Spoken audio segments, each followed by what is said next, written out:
7 ദിവസം നീണ്ടുനിൽക്കുന്ന കണ്ണൂർ ആണ്ടല്ലൂർ കാവിലെ തിറ മഹോത്സവത്തിന് ഇന്ന് തുടക്കമായി. കുംഭപ്പിറവി മുതൽ ദേശക്കാർ വ്രതം തുടങ്ങും. കുംഭം 7 വരെ മത്സ്യമാംസാദികളും മദ്യവും ഇവിടെ വിൽക്കുകയോ വാങ്ങുകയോ പതിവില്ല. അപരിചിതരെ പോലും അവിലും പൊരിയും പഴവും നൽകി സ്വീകരിക്കും.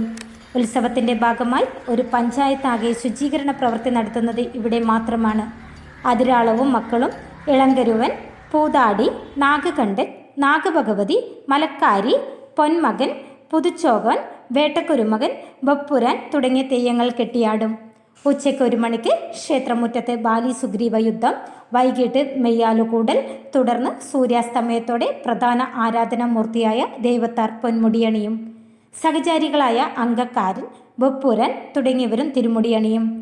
രാത്രി താഴേക്കാവിലേക്ക് എഴുന്നള്ളത്ത്. താഴേക്കാവിൽ രാമായണത്തിലെ വിവിധ സന്ദർഭങ്ങളെ ആസ്പദമാക്കിയുള്ള തെയ്യാട്ടങ്ങൾ നടക്കും.